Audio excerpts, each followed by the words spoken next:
people will support what they're a part of. They rarely support what they're presented.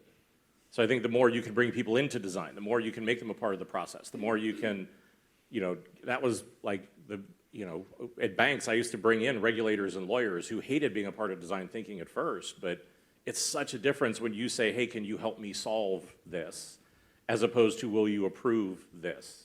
Yeah, it's like the IKEA effect, isn't it, right? Like where if you feel like you've been involved in the creation process and you co-created this thing, you have more attachment to it.